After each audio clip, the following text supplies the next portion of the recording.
Hello student, इस video में आपको बताने जा रहा हूं वैज्ञानिक प्रबंध के बारे में। बिजनेस मैनेजमेंट या बिजनेस स्टडी या बिजनेस ऑर्गेनाइजेशन बिहेवियर से संबंधित बहुत पूछा जाता है पेपर में।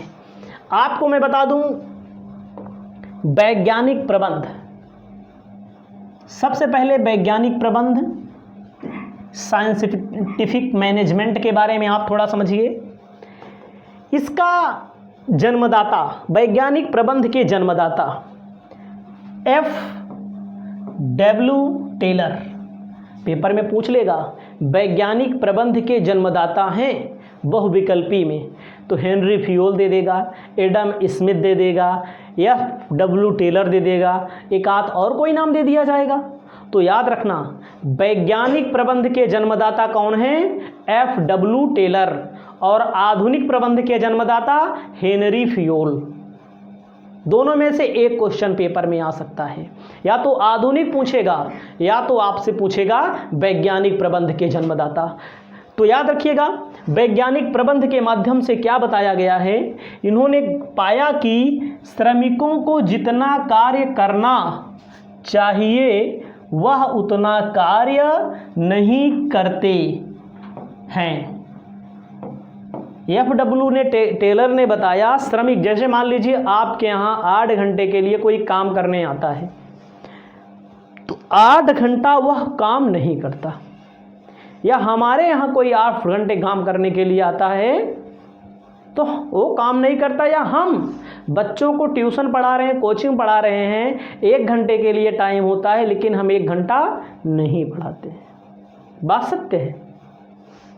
श्रमिकों के ऊपर इन्होंने अध्ययन किया, क्या किया कि श्रमिक जितना घंटा कार्य करने चाहिए, 8 घंटा करना चाहिए तो 8 घंटा नहीं करते, 12 घंटा चलना चाहिए तो 12 घंटा नहीं करते। इस समस्या को दूर करने के लिए इन्होंने अनेक सुझाव दिए, जिसे वैज्ञानिक प्रबंध का नाम दिया गया। पेपर में पूछेगा तो क्या लिखोगे? वैज्ञानिक प्रबंध।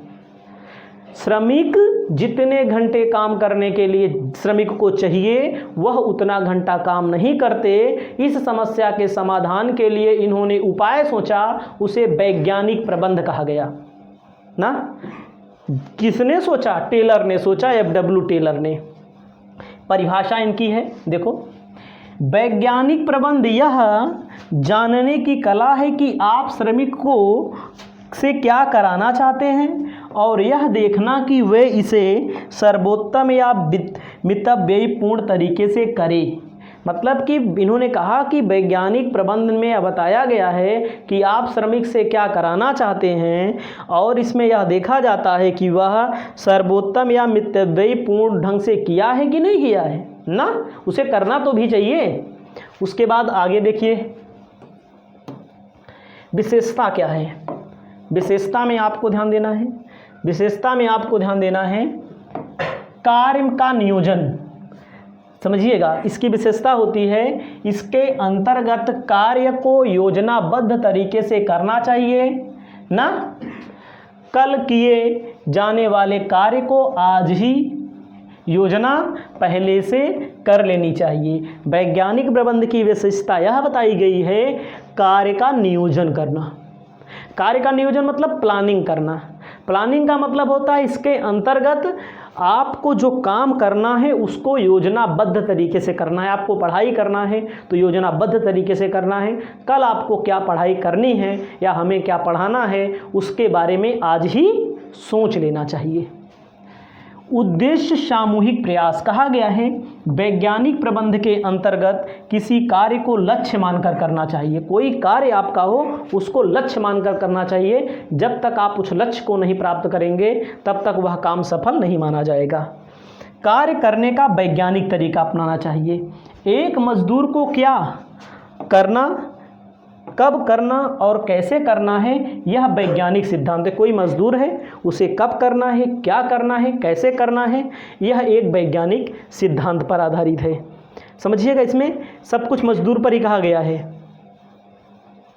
मितव्ययिता, मितव्ययिता का मतलब प्रबंध, वैज्ञानिक प्रबंध के अंतर्गत श्रमिकों द्वारा किसी कार्य को न्यूनतम व्यय पर कराया जा सकता है जिससे अधिकतम उत्पादन हो। याद रखिएगा, इसकी मेन चीज़ आपको न्यूनतम लागत पर, श्रमिक द्वारा किसी न्यूनतम व्यय पर यानी कि न्यूनतम लागत पर अधिकतम उत्पादन, इस चीज़ को आपको ध्यान देना है, न्यूनतम लागत पर अधिकतम उत्पादन।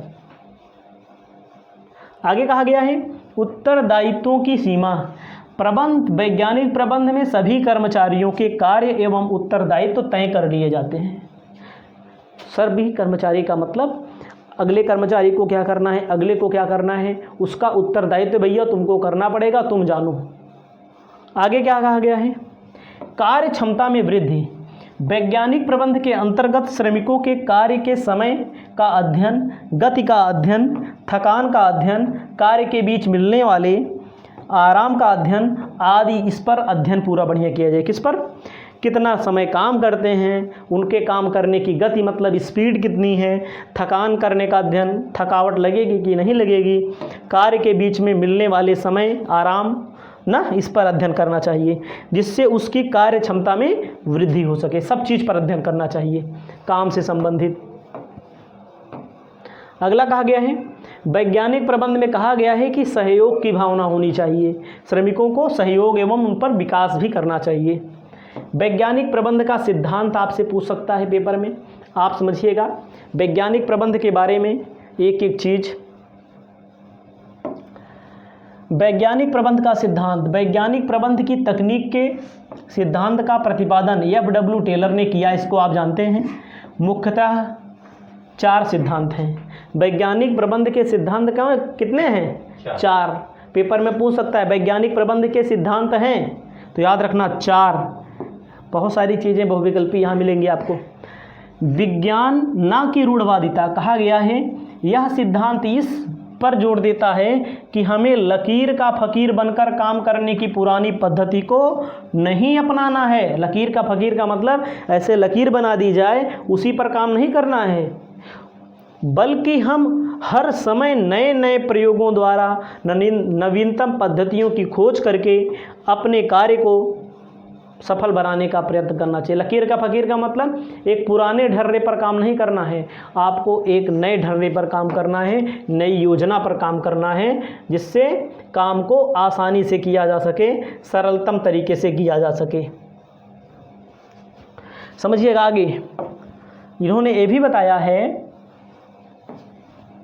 समन्वय ना कि मतभेद। टेलर ने इस बात पर जोर दिया है कि सामूहिक क्रियाओं में संघर्ष मतभेद के आधार पर आपस में समन्वय स्थापित करने का प्रयास करना चाहिए। मतलब कि किसी से कोई दिक्कत ना हो, किसी को कोई परेशानी ना हो, नहीं तो अगला आदमी परेशान है अब आप समन्वय स्थापित करने में लगे हैं। दोनों पक्ष संतुष्ट होने चाहिए। और अधिकारियों एवं कर्मचारियों को वफादारी एवं अनुशासन के साथ ही काम करना चाहिए। वफादारी के साथ, चाहे अधिकारी हो चाहे कर्मचारी हो, अनुशासन में रहते हुए काम करना चाहिए। सहयोग ना कि व्यक्तिवाद। वैज्ञानिक प्रबंध व्यक्तिवाद के स्थान पर सहयोग प्राप्त करने से संबंधित होना चाहिए। इसे आपसी विश्वास, सहयोग एवं साख के पर आधारित होना चाहिए जिससे भागीदारी बढ़े और भागीदारी से जिम्मेदारी बढ़ती है। समझिएगा, सहयोग करना चाहिए, किसी एक व्यक्ति का सहयोग ना मत करिए, किसी एक व्यक्ति का पक्ष मत लीजिए, सबका सहयोग करना चाहिए जिसकी सबकी भागीदारी बढ़े। इन्होंने कहा है सीमित उत्पादन के स्थान पर अधिकतम उत्पादन। इन्होंने कहा है कि आप अधिकतम उत्पादन पर अधिक बल देना चाहिए। यह सीमित उत्पादन की विचारधारा का विरोधी है, क्योंकि कितना अधिक उत्पादन होगा उतना ही अधिक संस्था का लाभ होगा। तो कितने सिद्धांत हैं? 4। सीमित के स्थान पर अधिकतम उत्पादन, सहयोग ना कि व्यक्तिवाद, समन्वय ना कि मतभेद, विज्ञान ना कि रूढ़वादिता। इसका मतलब वैज्ञानिक आधार पर करना चाहिए, पुरानी पद्धति को छोड़ देना चाहिए। अगला समन्वय ना कि मतभेद, अधिकारियों के मध्य, कर्मचारियों के मध्य समन्वय स्थापित रहे, कोई किसी को किसी भी प्रकार की दिक्कत महसूस ना हो, सहयोग ना कि व्यक्तिवाद, सबका सहयोग करना चाहिए, सीमित उत्पादन के स्थान पर अधिकतम उत्पादन। इसको अपनी कॉपी में लिख सकते हैं। उसके बाद इसमें है वैज्ञानिक प्रबंध की तकनीकें। वैज्ञानिक प्रबंध की तकनीकों में कहा गया है क्रियात्मक फॉर्मेशिप। ध्यान दीजिएगा, कहता है क्रियात्मक फॉर्मेशिप एक तकनीक है जिसके अंतर्गत कार्य को छोटे छोटे भागों में बांटा जाता है। इसके मुख्य रूप दो भाग हैं। ध्यान दीजिएगा, इसमें जो काम है उनको छोटे छोटे भागों में डिवाइड किया जाता है। इसके दो भाग हैं। पहला है नियोजन विभाग के अधिकारी के कार्य। समझिएगा, नियोजन विभाग के अधिकारी के कार्य, कार्य मार्ग लिपिक और संकेतांक कार्य लिपिक। उसके बाद समय एवं लागत लिपिक, अनुशासन लिपिक। अगला है उत्पादन विभाग के अधिकारी के कार्य। कहा गया है टोली नामक, मतलब टोली बना दी जाए छोटी छोटी, स्पीड की सीमा बना दी जाए, मरम्मत नायक, मरम्मत करने के लिए कोई और होगा, निरीक्षण करने के लिए कोई और होगा। कार्य का प्रमापीकरण, कार्य का प्रमापीकरण मतलब जो भी काम हो उनको एक प्रमाप में, एक स्टैंडर्ड में ढाला जाना चाहिए। कहता है प्रमापीकरण से आशय पूर्ण सोच विचार करके विभिन्न घटक जैसे माल, मशीन, औजार, विधि एवं कार्य की दशा तय होनी चाहिए। याद रखना, मतलब एक निश्चित प्रमाप होना चाहिए, निश्चित नाप होनी चाहिए कार्य करने के लिए। अगला है कार्य का सरलीकरण। सरलीकरण का मतलब होता है, सरलीकरण से तात्पर्य है कि व्यर्थ की अनेक किस्मों, आकार एवं आयामों को समाप्त कर उनके स्थान पर नई किस्में तैयार की जाएं ताकि प्रबंधक के कार्यों का सरलीकरण किया जा सके। ठीक है, जो खराब किस्में हैं उनको हटा दिया जाए, नया लाया जाए। अगला है कार्य का वैज्ञानिक अध्ययन। कार्य का वैज्ञानिक अध्ययन, कार्य के वैज्ञानिक अध्ययन के अंतर्गत एक संस्था संपन्न की जाने वाली सभी गतिविधियों का गहन अध्ययन करने से है। इसके लिए टेलर के नियम निम्न हैं। समझिएगा, कार्य का वैज्ञानिक अध्ययन कहा गया है कार्य विधि अध्ययन, कार्य करने की कोई विधि होनी चाहिए। गति का अध्ययन करना, किस गति से काम हो रहा है। समय का अध्ययन करना चाहिए। थकान का अध्ययन आपके लिए बहुत ज़रूरी है वैज्ञानिक प्रबंध के अंतर्गत।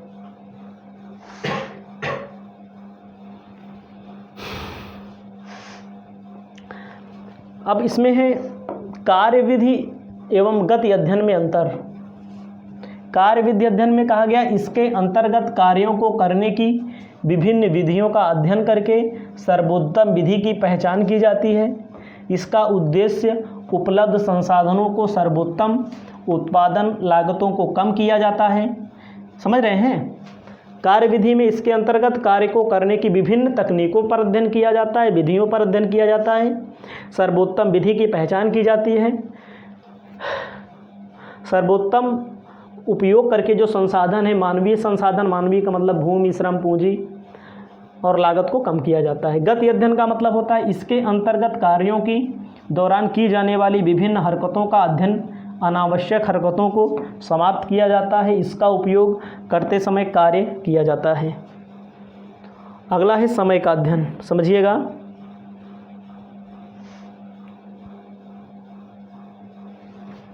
समय अध्ययन के तात्पर्य है कि यह निश्चित किया जाता है किसी कार्य को करने में कितना समय लगेगा, कितना समय लगना चाहिए। इसका रिकॉर्ड रखा जाता है, बाद में इसका विश्लेषण किया जाता है।